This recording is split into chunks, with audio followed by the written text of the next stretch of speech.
Thank you so much for tuning into today's show. Before we link up to the network, I just want to say hello to everyone who is a part of our streaming audience out there, LinkedIn, Facebook, Periscope, all the other ones out there. Thank you so much for tuning in.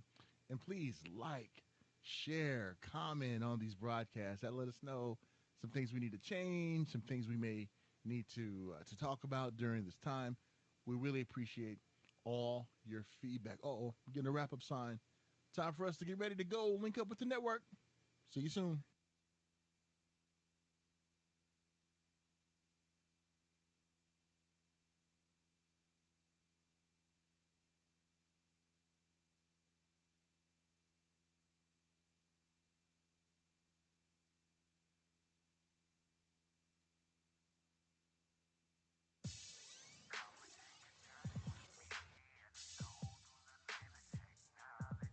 Get ready for the tech zone. Wednesdays, 3 p.m. Pacific time zone. Add the app to your cell phone. Paul Amadeus Lane Zone. With informative interviews and breakthroughs with CEOs and gurus and who's and reviews. Count on Paul to bring y'all the news. Yeah, he done paid dues and never snooze. Refused to lose and stayed humble and still played by the rules. On the scene since 16, Pop's been Paul's gasoline. Spiritual house have to stay clean. Put the cleaner first, y'all know the routine. In the world, the sun clean disaster. It's the vaccine, so quarantine. Or relive the emphysema epidemic of 1918. Hello and welcome to the show. What's going on? It's me, Paul Amadeus Lane, here on ABC News Radio KMET. I'd like to welcome everyone who are streaming platforms who are tuning in too. Thank you so much. You may notice a little wardrobe difference in me. Well, this is the new merchandise, the Amadeus wear. So thought I'd sport that for a little while here on the show, so you guys can definitely check it out. Hey, on our show today, we're going to talk about how CES is going virtual in 2021. Also going to check in with a great advocate when it comes to accessibility and the disabled community, Steve Spohn from Able Gamers. So we have a great show planned today. And remember, you can always connect with me on the website, paulamadeouslane.com. Would love to connect and reach out and see how everyone is doing out there. All right, so let's get our show underway. Accessibility, gaming, disabled issues out there. There's no greater person to speak to than the great Steve Spohn. So, hey, without any further delay, let's welcome him on. I'm excited. My buddy, Steve Spohn, Able Gamers, is in the house. What's going on, bro? How are you? Oh man, I'm hanging out. How you doing? I'm doing fantastic. Thank you so much for asking. And you got that styling hat right now. I'm loving it. Sparkling. Thank you. Well, just trying to coordinate, right? That's all I'm trying to do, right? I got to be as sharp as you, Steve. That's what I got. I got to bring my, and no pun intended, I got to bring my A game, whatever I'm with you. So. Hey, man, it's so great to catch up with you. I know you and I have had some really good conversations on Twitter about a few things, and you are the master Yoda when it comes to Twitter, man. I mean, just the love, and I'm going to give you some props before we get into our subject. The love that not only you give to people on Twitter, but just the love that comes back at you, man. That's just a testament, man, about just how great of a guy you are, man, and how many lives you're impacting. And we really appreciate all that you do for the community. So I just wanted to give you props with that, bro. I sincerely appreciate that, man. I feel like if anything we've learned over the last 4 years, it's that we all got to be here for each other. And I think that we are in some dark times. But I also feel like we can do two things. We can either let the dark envelop us and we can become the nothing from the never-ending story and we can become our darkest selves, or we can amp up that brightness just a little bit. You can shine a little bit more, and if we all shine together, maybe we can just push back that darkness. That's what I'm talking about. I know last week on my show, I interviewed my cousin. He's a football coach in Fresno, California, and talked about his journey and how he's been able to overcome certain things and push back the darkness. And at the end of the show, I said, instead of virtually thugging people, we need to virtually hug people. That's what we got to do, right? I like it, man. I like it. Yeah, talk about spreading some love, a little less hate. You know, doesn't mean you can't stand up to the bullies when Absolutely. you need to, but And that's one thing I love about you, Steve. You stand up to the bullies, man. I remember when that fake card was going around for people not to wear masks. I mean, you called it the task when they had that dreadful video of the autism challenge, man. You were right up front with it, and I was right beside you with that. That ain't cool. no, it's not cool in any way, shape, or form, and we need to be letting the kids know. You know, I'm getting up there in my 30s now, man. I ain't no spring chicken anymore, and you know, we can't be letting our younger selves down. We got to get out there, and we got platforms. We both got thousands of followers on Twitter and other platforms combined, and you need to let those people know that hey, this ain't cool. It's not okay to be like this. And, I'm not trying to shame you if you're the one who participated in it and didn't know any better. Learn from it, grow from it. And if you did know what you were doing was wrong, well, then you need to rethink your frame on this world. Absolutely. And Steve, I'm a little bit more grimy because I was born in Compton and raised in Long Beach, so a little bit of my gangster came out of me. I started, and I felt bad after I did this, Steve, because I kind of made a comment on some of the girls, the outfits they had when they were trying to mock us. But I kind of felt a little bad afterwards. But they shouldn't have came after us, man. But I'm working on it, man. See, you are helping me to just relax, Yeah, man. and I Gotta, appreciate that. relax. Just let the anger flow through you and focus. I was telling something. I don't even remember where I was. I was on some show and I was saying about. The great thing about anger is that we're all like, oh man, we just want to put down this anger and never think about it. And you have to just shove it down in the core of your body. It's like, no, man, the anger's real. Feel the anger. When someone does something wrong to you, feel that anger. But think of yourself like Cyclops from Excellent Men, man. You take the glasses off, he just starts looking everywhere, frying all the wallpaper off the walls and everything. Instead of that, put your glasses on, narrow the focus, and now you got a super weapon that you're able to use to fight for good. I love that. I love that. And that's one of the things that I noticed, like when science fiction and we look at the good and the bad about striking that balance, you look at the Jedis and the Sith, how, the perfect Jedi or the person with the Force was a person who had a good balance of both. They gave into the hate, but Yeah. they had it measured. And that really showed that in all of us, there's a little bit of Jedi and a little bit of thug in us too, Steve. I'm saying, man, some of both. You and I were talking off of Twitter the other day and saying, like, man, it's not people who are good or bad. It's we're all gray Jedi's. Yeah. Every single one of us. We all can do good. We all can do bad. How you win the wars, you do a little bit more good than bad each day. That's all. Amen, brother. And talking about the war that we're in, this disabled war, this accessibility war, how have you been coping during COVID-19, and how has that changed kind of like your focus or your mission during these times where things are done more virtually now? I certainly love it from a disability perspective, seeing all the companies like Microsoft and Twitter and Facebook and all of our top Fortune 500 tech companies are like, yeah, let's just work from home during the pandemic. It's totally possible when us people in the disability community have been saying for the last 20 years, hey, how about we just work from home? We have this thing called the internet now. Computers, you ever heard of them? They're great. We can just do it from your house. And they're like, oh, it's impossible. And now all of a sudden it's possible. So it's it's one of those moments where you're like real happy because you're like, yeah, it's real cool. They're finally listening to us. But at the same time, your brain's going, yeah, you should have listened maybe 10 years ago. Whatever. But I'm real happy. At least they're coming around. I think you and I were talking about this maybe a month ago. It's like everything has changed for people like you and me, but also not. Like the outside world, super dangerous. For anybody who's disabled, immunocompromised, elderly, any kind of underlying conditions, it's scary right now. You get this new thing, and it could be the end for you. But on the flip side, if you're somebody who was largely held up in your house 5 days a week anyway, then it hasn't changed all that much. So it's this weird combination of like everything's different, except every nurse that comes into my house is now wearing a mask and gloves, and it's like, oh wait, everything is changed. Damn it. Yeah. No, I hear you. And that's one of the things that I find myself trying not to get frustrated from ones who kind of like to have to be home now because this is our life we lived, Steve. I know you've lived this life, ever since you were born. I lived this life beginning 27 years ago when I was in an automobile accident. And this is like our normal. So when I see people just kind of like stress out and and talk about how they can't do this and they can't do that, I encourage them to reach out to you on the Twitter and other great friends that we have out there who are part of our community to learn what we have done to keep ourselves busy. And you know what happens, Steve?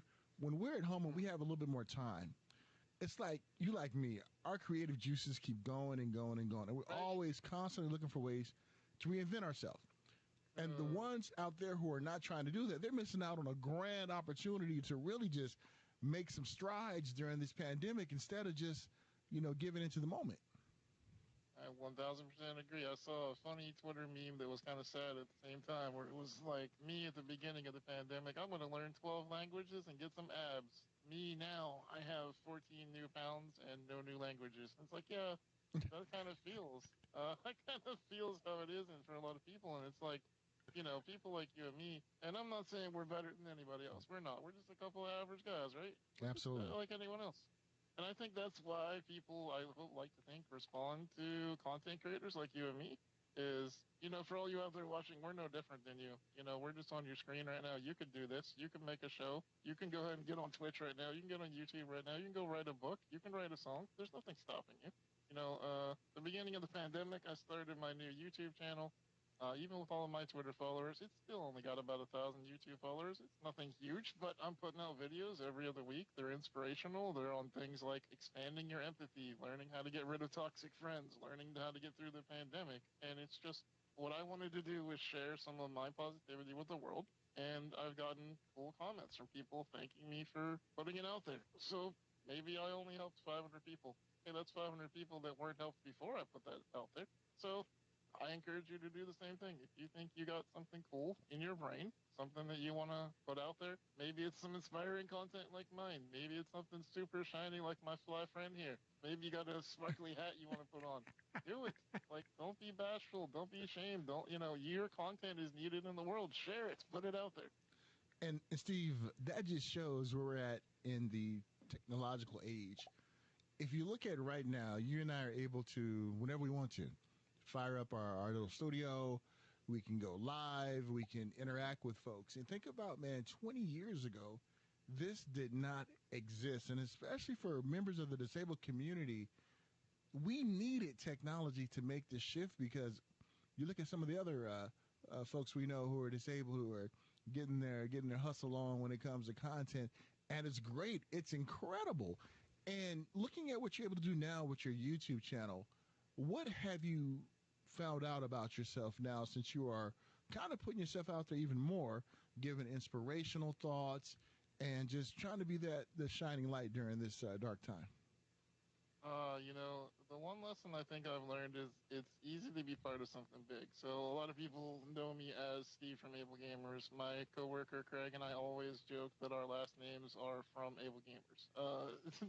Capital F, capital A from Able Gamers. And it's kind of sad but kind of true because it's like Bill Gates and Microsoft or Steve Jobs and Apple. Like, you just tie the person and the company together, but at the end of the day, you're not just a company. You're not just your product. You're not just what you put out into the world. You're a person. You're a multi-dimensional human being.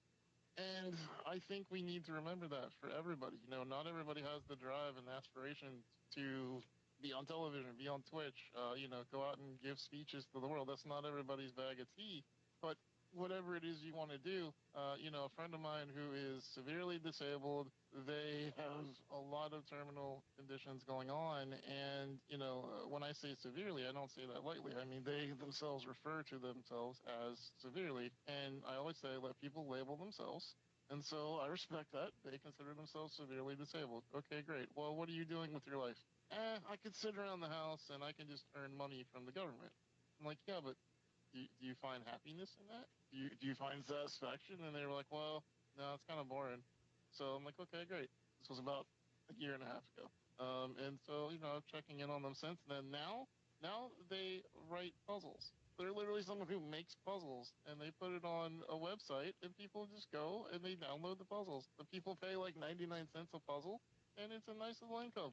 It's nothing like, it's not going to make a pool in the backyard of your mansion money, but it's like, you're getting something. You're making a product. People like putting those things together. I couldn't puzzle my way out of a wet paper bag, but, but I respect for having that game. And I feel like this is really what you want to do. If you have a passion, you have an interest, why don't you just go chase it? There's no time like the present. I totally agree, and being able to inspire folks, Steve, that's awesome. That's awesome. And when we look at just the strides we made in technology when it comes to assistive and adaptive technologies, let's say when it comes to wheelchairs out there, I had a conversation with a wheelchair manufacturer the other day, and I was letting them know some of the things that we would like to see technologically wise when it comes to wheelchairs. And Steve, we do have people in the tech world who listen to the show from time to time, and if you could articulate something that you would love to see in our chariots that we have, what would that be, Steve? A better wheelchair for me would be something that has better control modifications, right? So we already have ECG switches that you can put on your brain, your head, and your brain translates, the signals. The computer can see the electrical impulses. They do this a lot in amputees who have prosthetic arms that are plugged in. And it confuses me why we haven't really gone to something like this in the wheelchair model. It's never going to be a stare at the sidewalk and go forward thing, because what happens if the sweet ride going by you, 1970s Chevy goes by and you look over there and fell off the curb, that would suck. So yeah, you don't want to go that route, but there's got to be a way that they can make it where, when my brain is thinking forward, you go forward. And I guess that's a little futuristic, except, my alma mater here in Pittsburgh, I went to the Human Engineering Research Laboratory. That was my first job right out of high school, where they made all these cool wheelchair gadgets and all kinds of cool gizmos that are just getting off the ground. And my old boss, Dr. Vonager, he's actually one of the ones leading the brain computer implant teams here in Wow. Pittsburgh, and actually puts that chip in your brain and lets you operate a robotic arm for a little while. I don't know why we're not considering putting that same technology into mobility aids and devices for people with disabilities, so that maybe once you can't use your hand anymore, you can still have some semblance of independence.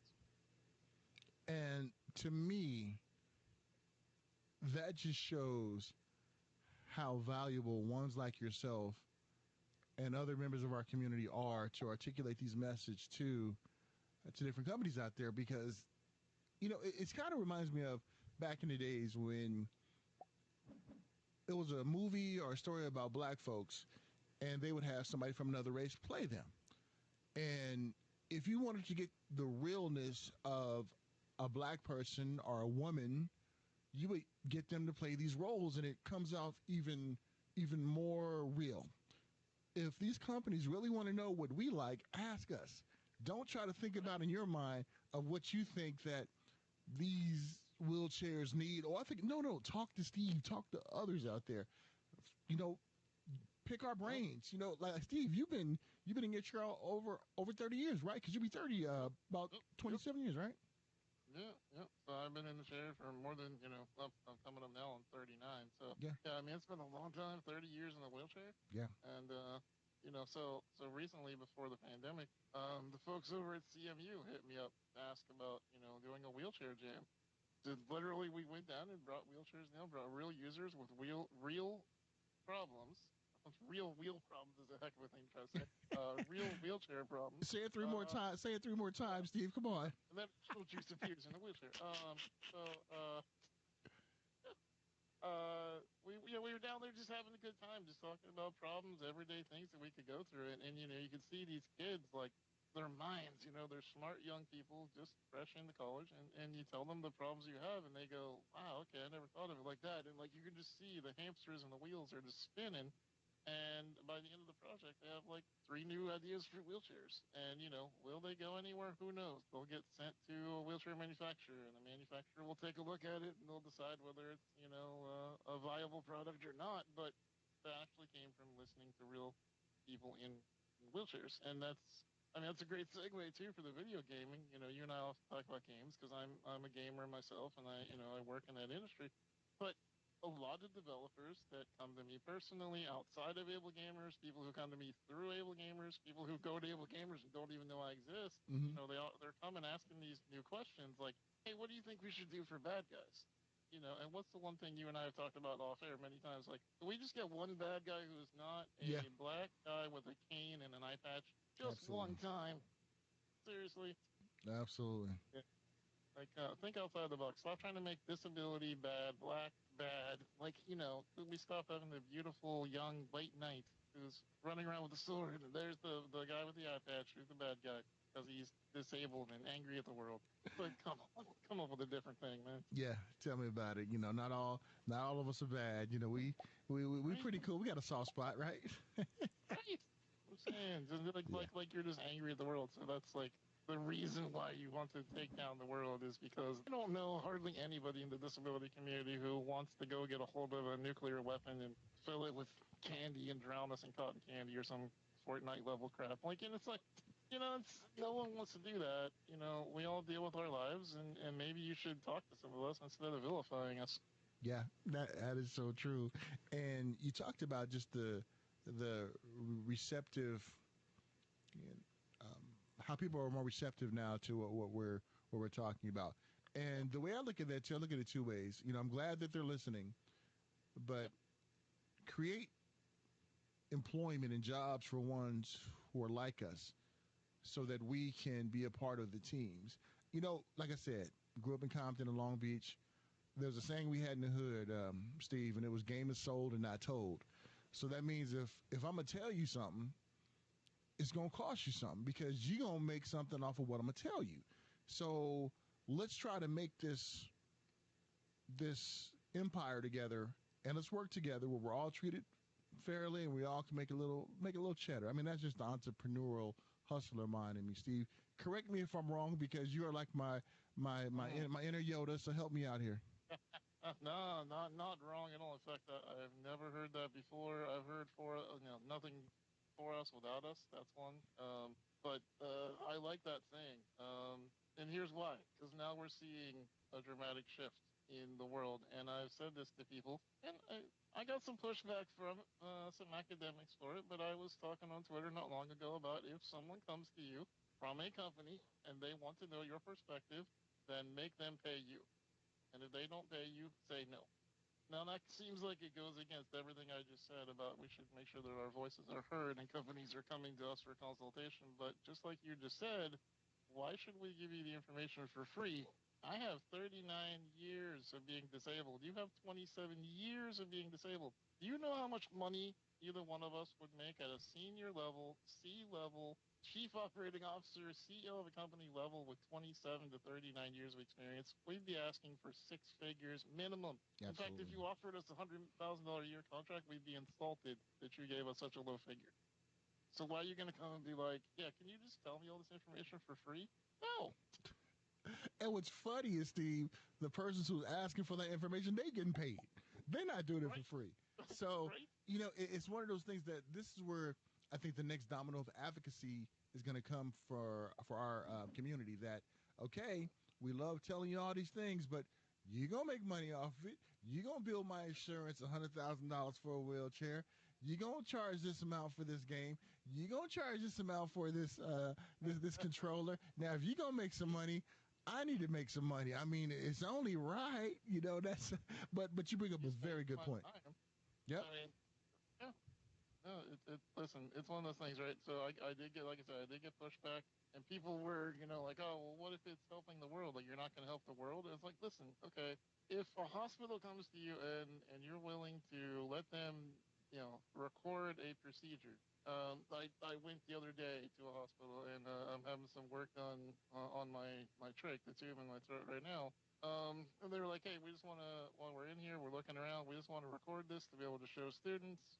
Is it okay with you? No one's going to see your name, your identifiers. It's just your vocal cords, and that you're not going to be identified. I'm like, fine, that's cool.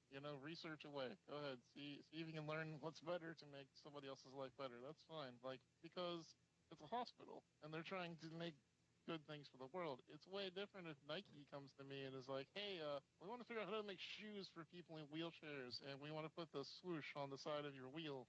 Can you let us use your wheelchair for the next 10 years? And we're not going to pay you. We just want to make money off it." Like, no, go away. No, that makes sense because everybody does it. Athletes do it. That's just the norm. Why should we be even different?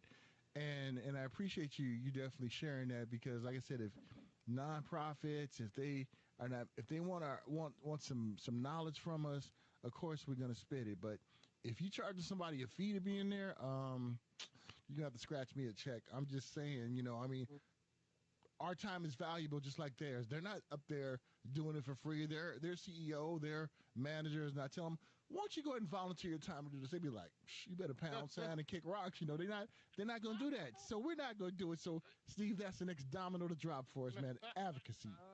Let's definitely do it, man. Let's definitely do it. Wait, man.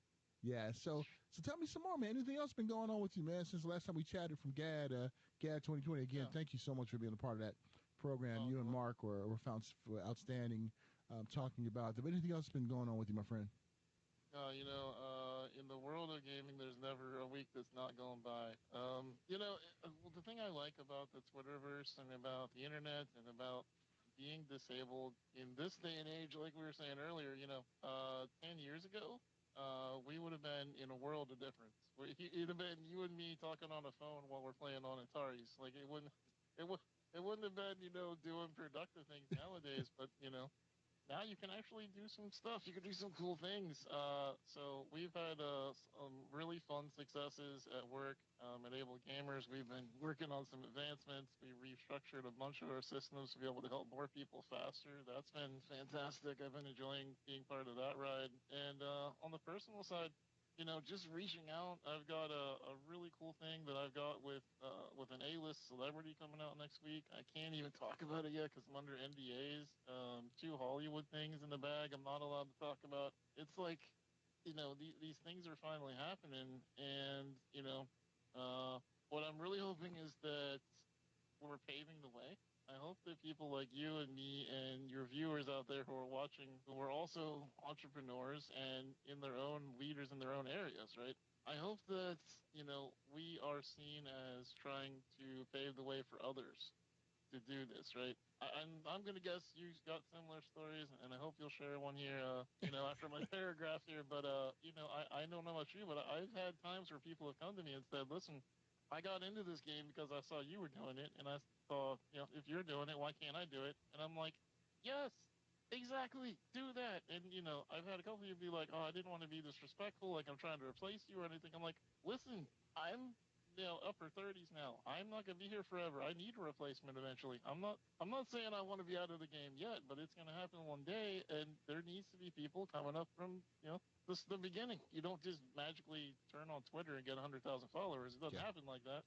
So, pave the way. I'm sure it's happened to you too, right? Yeah, because I even like reach out to I reach out to Steve myself, because my Twitter game is not as tight as he is. So I ask him, hey, can you give me some knowledge on what to do? And Steve does it, and I really appreciate it. That just shows the camaraderie that we have, and we pay it forward to the next generation. I mean, because we want to keep this movement going. We want it to just flourish, and I know for me personally, when someone reached out to me, like somebody reached out to me the other day on my website, and it was a person, and I forget her disability, but she was born prematurely, weighed about, I want to say, less than 2 pounds. And she reached out to me and talked about just the inspiration that she gets from ones like herself to put herself out there, to tell her story.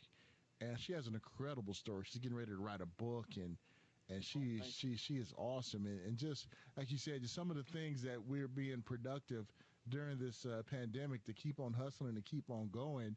And there's some things like Steve I can't talk about right now, but when it's time to talk about it, it's definitely gonna drop. But Oh, Steve, you heard the Amadeus book is coming out. Coming you, out, ladies and gentlemen, folks. people will Can't use wait. that. People use that as a book stops. What do you call it? What do you call it? Or something? I can't think right now. You're the smart one, Steve. What do they Oh, the call it? bestseller. That's what you call it, man. You get out of here. It's a bestseller. Make the damn book. Oh man, no. If anything, you're gonna write my forward, man. I see. You obligated yourself. See, Steve Spohn is gonna write my forward. That's what I'm gonna put it on him. I'll put it on the air right now. Yeah, I will do it. You write a book, I'll write your forwards. Awesome. Hey, consider it done, my friend. Hey, before we wrap up this fun conversation that we're having, Yeah. how can ones get in contact with you, connect with you? See, I'm gonna tell you something. Steve posted this dude right here. I love this man. He posted a picture of an Apple Kit Kat. And he got like thousands of views, retweets, and I'm like, I'm posting stuff about this and that. I can't even get one or two. Man, you are like Master Yoda, man. So how can ones experience some Kit Kats and also the other vignettes of knowledge that you drop on social media? Apple's cherry, apple and cherry pie flavored Kit Kats. I'll have you know. Before you go on to tell us how to get in touch with you, was it good? Was it good? It was so good. Oh, have you ever tasted like apple pie, cinnamon, vanilla ice cream, and have it in your mouth at the same time? It's like that. Yeah. Oh man, see, you know what I did a few weeks back, Steve. I'm on the Hershey's mailing list, so they emailed me. They said order fresh from the factory Reese's. So I did that. The peanut butter cups. I ordered them. Took like 2 months to come, but they were made on a Monday. They were at my door in California on a Wednesday. Those were the best Reese's I ever had. Now you are in Pennsylvania. I am. Man, you get all the great chocolate too. See, that's what I'm talking about. See, when I get young girl to be just like you, man. That's what I want to be. Oh man, yeah, you say that, but you're the one on Hershey's list. I'm over here like having to buy my Kit Kats like a fool. No, I'll give you the link, man. Because remember, game is sold and not told. But you've helped me out so much. I'm gonna give you that link, man, so you can go ahead and get you some Kit Kats. All right, I appreciate that. You know what? As far as finding me around the web, here's the deal, my friends. I got that scroll bar that my friend here, Amadeus, was nice enough to let me plug my internet channels along the way. It's scrolling at the bottom left-hand side of the screen. You can find me, Steve Spohn Official, and Steven Spohn all around the web, Twitter, Facebook, Instagram, even though I never post there. Probably, I don't know, MySpace, AOL, things that haven't been invented. You can always find me mainly talking on Twitter, Steven Spohn, man. I'm always there just trying to make my friends jealous about my Kit Kat game. That's my See, that's what I'm talking about. See, Steve, I'm glad that you and I didn't meet each other when I was like 19 and 20 when I was a player from the Himalaya, man, because we would have gotten some trouble with the ladies, man. It would have, you'd have been my partner in crime, man. It would have been like, hey, I'd have been like, yo, my boy got some Kit Kats over there. He want to show you. Right. We'd have got into some trouble, man. Ladies. Yeah, we'd have got into some trouble, man. But hey, always great catching up with you. And Steve, I'm gonna send you something. I talked about this early on the show about the new product line that I'm launching. I'm gonna hook you up with some gear, man. It would be an honor to have you sport that, man, and just show some love. I'll be happy to wear that hat. That is a gorgeous hat. Take this as a testimonial. Y'all listening to the show. If you're already listening to this amazing Tech Zone podcast, you need to be wearing that A gear. Look at that A game. You're bringing the A game right there. Hey, check out the shirt too, bro. Oh, look at that. That is awesome. And they come in different colors too, so we're going to coordinate. I got masks too, man. I got masks too, so. Wow, look at you. Prepared for 2020. Yeah. I'm narcissistic, so that's what it is, man. But I gotta learn humility from you. That's what I gotta do. You know what? You gotta have both. You gotta have humility, but you gotta let the people love you when they want to. I'm not sure if you are into hip hop, but Jadakiss is a rapper, and I remember about 15 years ago he was on the New York song with Ja Rule and Fat Joe, and one of the lines he said was, "I'm not cocky, but I'm confident." When you say I'm the best, it's a compliment. I was like, that was a dope line right there. I mean, it's like, it's cool, isn't it? It's kind of, it's catchy. We're about to go down to an hour and a half podcast now. Because listen, I grew up on Tupac, I grew up on Biggie, I grew up on California Love. Like, that was my jam back in the day, man. I'm telling you, they don't write music like that anymore, man. It's not. Yeah. It's not the game, the flow anymore. Now it's just about the cash. And no hate against people going for cash, right. But it's like sometimes they had some lyrics in there that you just heard and you're just like, wow. I know. I listen like rock. I listen like Rakim and hear some of the things that he used to say, and I'm like, wow, man. He had this one line like, "Curiosity was a high velocity, maybe constant." I was like, Wow, that was like this. Yeah, you know what? I'm gonna have you on my entertainment show. We're gonna talk about hip hop. Yeah. How's that sound? All right. Sure. Hey, great talking to you, man. I love you, bro. Keep doing what you're doing, and just keep being that shining light out there, my friend. And I wish you well. Wish you well in the coming days. You be safe. You too, bro. Once again, a huge shout out to my friend Steve Spohn from Able Gamers. Just a great guy out there. Make sure you connect with him. And I'm not lying. I want to get my Twitter game as tight as his. I mean, he could tweet out just a simple thing and get like 1,000 likes, some retweets. So, hey, everybody who follows Steve, can you do a brother a favor? Can you just like some of my stuff too? I'm just saying. No, I love that guy. Really do. All right, when we get back, CES going virtual in 2021. What does this mean? We'll find out right after these messages.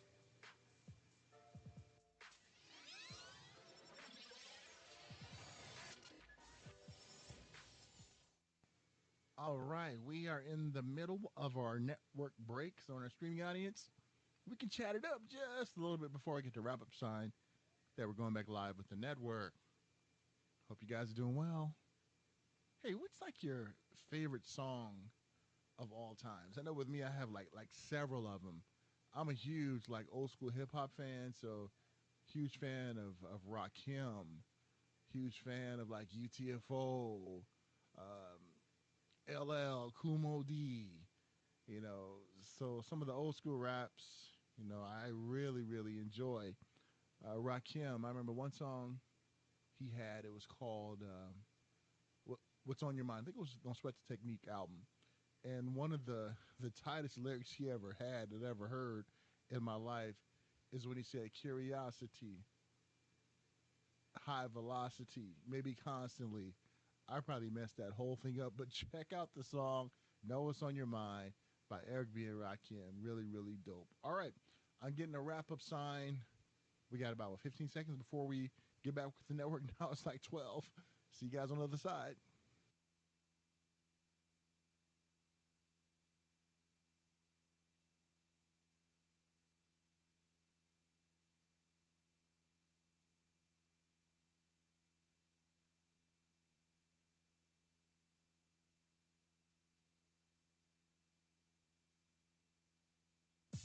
In this world of technology, things are ever changing, rearranging. You need someone to help you out. I know someone who can. You'll never be alone. You'll be with Paul Amadeus Lane in the tech zone. Welcome back, and thank you for allowing me to take you through the journey of technology. Speaking of technology, there is no bigger platform for the tech world than CES. Well, we got the announcement last week that it's going virtual. And I'm so glad that they're doing the right thing with this, especially during this pandemic. Well, what does this mean? Immediately, I reached out to a person that you all know that's been associated with CES for many years. So I wanted to have him on to get his take on what to expect and some of the CES memories that he had over the years. And I am so happy right now to be joined, especially with the news coming out recently of CES being virtual in 2021. The person who I've met several years at CES, the great Dr. Shawn Dubravac. Shawn, what's going on, my friend? How are you? Good to see you. Things are well. Things are good. And as you noted, big news today. Yeah, it shocked me when I got up in the morning, looked at my cell phone. I saw Gary Shapiro, CEO of the Consumer Technology Association, news alert on LinkedIn too, and I was like, "What?" And it kind of shocked me, but I believe it was the right thing to do. And Shawn, what are your personal views about that? Because as a former economist from CTA and also still closely working with them, what's your personal feelings that it's going to be a virtual event this year? You know what? I think it is the right call. Definitely the right call given the current environment we're in and the pandemic. I also think that if anybody can pull off an incredible virtual event, it will be CES. It probably will go down in history as the largest concurrent digital event. And, I think they're going to really do some really interesting things. They'll try some new things, I hope. And I think we'll learn a lot. I think you're going to see other trade shows watch what CES does and try to replicate it. And I think some of this is here to stay. I think there are going to be digital components for every event. As somebody like yourself, Paul, and I, we travel to a lot of events, and there are lots of events we'd love to go to that we can't always make physically because of scheduling conflicts. So if we could tune in digitally to those, we'd be happy to. So I think some of the big events definitely will be here to stay as both virtual and digital events, and I'm excited to see where that goes. I don't feel like anybody has really hit a home run yet. I think it's really hard to do, and I think we're going to see some really creative things in the coming months. I totally agree. You have a very good point. Comic-Con, event I normally cover, do interviews with different stars of movie and also television, and it didn't go off that good this last weekend. And I know on a show I had last week, I talked to one exhibitor just talking about just how difficult it is to pull a virtual event off. But I totally agree with you, Shawn. If anybody's going to be able to pull it off and will pull it off, it's going to be CTA. It's going to be an amazing online event that probably we have ever seen in our lifetime, trend-setting things to come. And the one thing I love about virtual events, too, because I get invited to different events like CES Asia, the IFBA, and it's hard for me to travel overseas. So if they implement some of these things that CTA is going to implement with CES, I think it's going to be a win-win, not only for coverage, but I think the economy too. Am I being too optimistic, Shawn? No, I don't think you're being too optimistic. I think companies are looking for venues, and I think this is a great venue for companies to launch new products, to talk about their new services. It's at the beginning of the year. It's a natural time to talk about what's coming next, and I think that they're looking for venues. I think it's also a great time for CES. 50 plus years of history doing major events around the globe, not just CES in Vegas, of course. And I think they're a platform, and this is an opportunity for them to really grow that platform in an entirely new realm. So I think it's a win for them, potentially. I think they can do some really creative things, and I think companies are ready for it. Companies are ready to get in front of consumers and talk about what the new world is going to look like as we come out the other side of this pandemic. I totally agree. I'm looking forward to the media side of it, being able to cover this virtually. I think it's going to be awesome. It's going to be more content coming out, more things that we can put out instantaneously without having to wait for the coverage to kind of go through the channels of an editor and all these other things. I know I'm probably going to get in trouble when I say this, but it's going to really help us to push content out a lot faster. And Shawn, what is this going to do to the economy of technology out there? Is this going to kind of give it a push?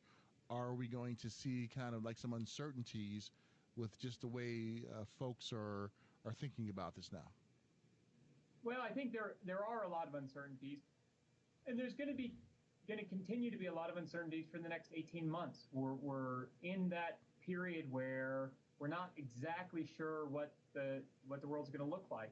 We're through, I think, the worst of it. I think April really was the bottom of this current recession, but that doesn't mean that we instantly recover, and it will take some time to recover. Businesses are changing, the way we consume, the way we work, that's all in flux.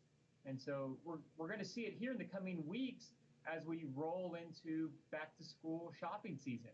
Historically, back-to-school shopping wasn't just about electronics. It also was about all the supplies we needed to go back to school, and it was about new clothes to go back to school. Well, now that many schools aren't going back to physical classes, I think there's going to be, for example, a lower focus on new clothes and a stronger focus on some of the electronics that we need to build out these classrooms in the home. And so there's always an aspect of electronics and of technology broadly that does well in any environment.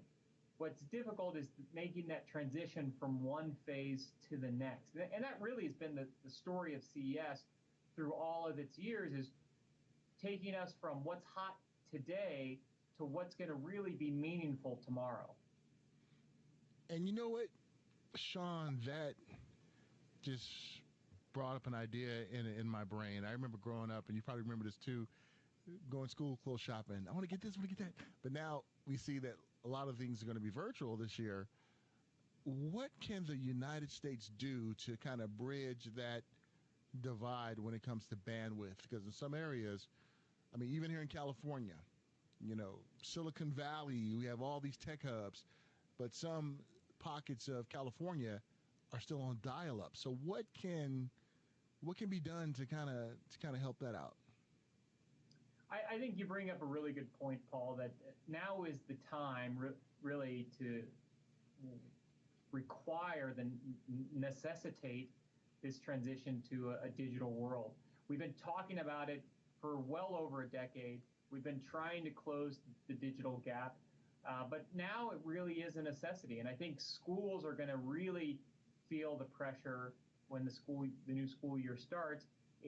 If you look at what happened in the spring, in the late weeks of March and in April, it was almost more of an emergency response. And it was a stopgap, if you will. It wasn't a real transition to what we were going to need to really produce a school year, a meaningful school year for every student. And so I think one of the things you're going to really see this year as we move into the fall season is how do we close that gap and ensure that every student has an equal learning opportunity and that they can have the bandwidth that they need to fully engage in a digital environment. You have seen a number of the carriers step up and offer essential plans for free for some of those that are just signing up for internet access. I think more needs to be done, not just by the carriers, but by municipalities, by communities, to ensure that every student is ready for the new school year. And Shawn, what does that look like when ones can come together and try to bridge this gap? Does it mean going to Washington and talking to the powers that be? What does that look like for ones out there who are listening and watching and not quite sure what they can do to try to help? I think it definitely requires a partnership, not just between the school districts and the parents, but the school districts, the parents, the students, as I noted, the carriers, the municipalities, everyone coming together to make sure that we have a plan moving forward and that we have the infrastructure we need to ensure that we can have a really engaging school year. Because it isn't just about the schools and the students within a certain district, but really we're trying to prepare these students for a global economy. We've got to prepare them to be competitive globally, especially as more jobs become virtual, more jobs become online only. The workforce for those jobs expands to not just a certain jurisdiction or district, but it becomes a global workforce. And so they've got to be competitive on a global nature. And so I think it really will require a partnership with all of the constituents that are involved. Shawn, what does this mean for STEM education, our STEAM education now, especially during this pandemic? Are we going to see more of a push towards educating our children with that focus in mind so that we can bridge the global divide? And if so, what should parents or guardians be aware of if that is the case? I think we will see a stronger emphasis on mathematics and science. Obviously, some of those classes and curriculums are very difficult to teach in a meaningful way in a virtual environment, but I think we're going to see a lot of creative things. I think we've already seen a lot of creative approaches, and we'll see those in a more pronounced way as we roll into the fall and kind of everybody's ready to start school and get back to some semblance of normalcy and at least enjoy some of the things that we've enjoyed in the past. So I think there will be and should be a strong emphasis on some of those skills. I think the pandemic has also shown us that the creative arts are an important aspect. We've got to be able to pivot. We've got to be able to adjust. And so having that ability to think outside the box, to be creative, also has a strong place in this world. Yeah, that's true. I always say March 12th was the day that the world ended the way that we know it, because I remember I was working down in L.A. and got ready to check in, and they were like, we're sending everyone home. And it's like the normal that we had back then with the normal that we have now, what's the new normal going to look like, Shawn? Is it going to be a hybrid of old and new, or are we just going to make that leap to the digital age that we all thought we were going to do maybe in 10 to 15 years? But, I mean, you bring a great point, Paul. We definitely have accelerated some of the change. I think some of these things were already in motion, and the pandemic, March 12th, if you will, or, the mid-March, really forced an acceleration of some of those changes. When you look at e-commerce sales, for example, they were hovering in the high single digits. We now see it approaching 20% of all retail sales. So right there, you see a big shift. All of that infrastructure and all of that, all of the dynamics that were driving that, they've been in the works now for years, and we were moving in that direction. And obviously, the pandemic accelerated it, and I think that's going to be true across the board. When you look at education and schools, whether you look at the workforce, whether you look at community involvement, civil involvement, we've seen that really take on obviously a strong force in the recent months, aided by not just what's happening in the physical world, but also what's happening in the digital world. And Shawn, that's one of the things that I really admire about you, especially during this pandemic. Following you on social media, LinkedIn, how you did not let this pandemic stop you from doing what you have to do, being that voice out there when it comes to the economy, just how things are going. And I think that really shows that we have two choices during this pandemic. We can think about things that we are not able to do anymore, or we can think of the things that we can do now and do it well as yourself, Shawn. And that resolve that you have to continue to keep on going, it's infectious. It's something that we all should imitate with that, Shawn, and we really appreciate, all that you have done, just keeping us abreast of a lot of things. Well, thank you, Paul. I appreciate that. That's very kind of you. And I think everybody was caught off guard in March, and it's definitely been a challenge for everyone to make the transition and adjust to this new normal. And I think one of the challenges is, to your point, is that new normal is constantly shifting. Every day brings a subtle change to that new normal. I think that's going to be true for the next 18 months. I think we're going to have to constantly, each day, shift a little, adjust a little, until we settle into a world that takes the best of what's happening online, but mixes it with the best that we can have available to us in person. And Shawn, I am going to throw a hardball question at you. I didn't give you no notice with it, but I'm sure you'll come up with the answer to this, and that is, what is your most memorable CES moment? I mean, you've been to, gosh, about 20 of them, Shawn, maybe even more than that, or what's been your most memorable moment? That's a great question, Paul. I mean, I think there's so many memorable moments. On a personal, kind of a personal note, I launched my book that I wrote in 2015, Digital Destiny, at CES. And so that was a really special moment for me. I remember my first CES. That was a special moment. And then every year there's always something just that is mind-blowing, something that is just always so amazing at CES. I'm sure that 2021 will bring amazing aspects, things that we never even imagined or foresaw. We'll see it at CES, even if we're seeing it virtual instead of in person. we had tremendous number of announcements last year that I just thought were phenomenal. You had announcements from the likes of Uber and talking about how they were going to take their ride-sharing services to the air and bring that. I mean, we saw amazing vehicles made out of organic material from companies like Mercedes. You just had incredible, incredible announcements across the board. Yeah, I think back at some of my most memorable moments. I think, Shawn, you were the one that broke the news to us with the new rebranding for the organization. I think you're the one that told us that it was going to be known as the Consumer Technology Association. That was you, wasn't it? Possibly, yeah. There was definitely several of us talking about it at the time. So, yeah, we made that transition. I mean, I remember when we were just the Consumer Electronics show even, and the Consumer Electronics Association, and we were focused on the electronics, and then that industry became so much more. And you see it today. It's more than just the devices that we carry in our pockets or the devices that we use in our homes.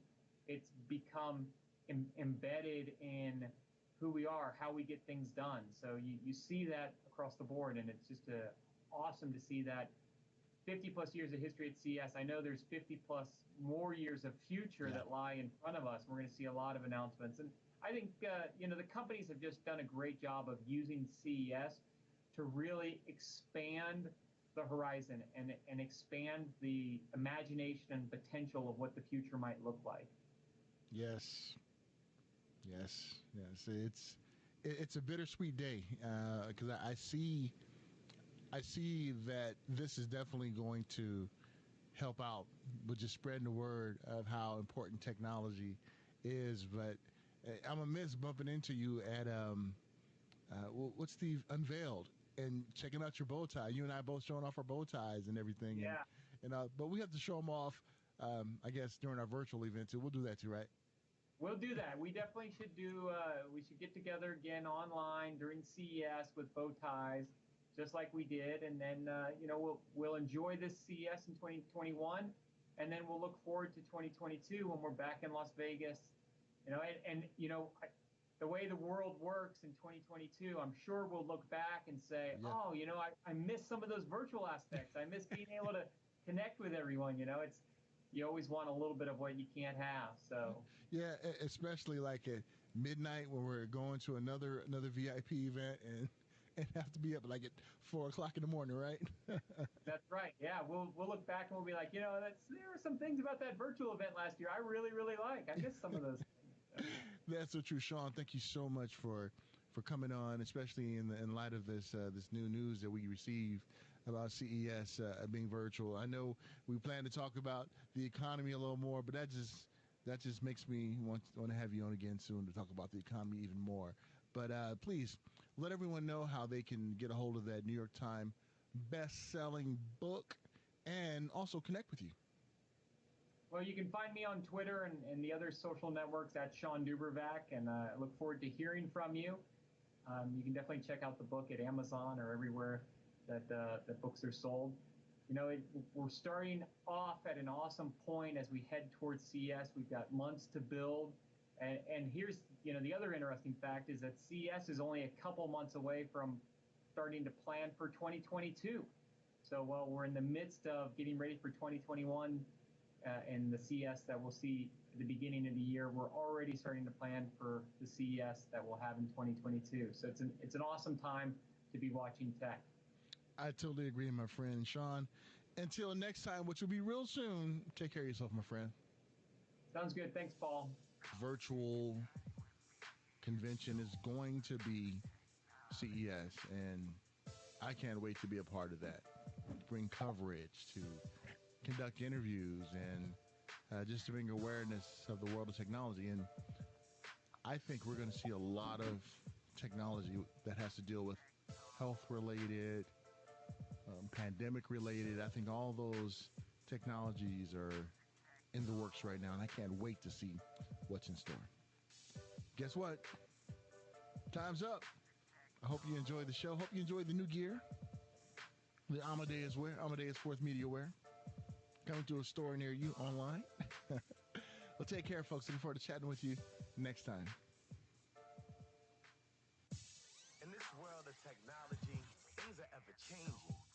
rearranging. You need someone to help you out. I know someone who can. You'll never be alone. You'll be with Paul Amadeus Lane in the tech zone.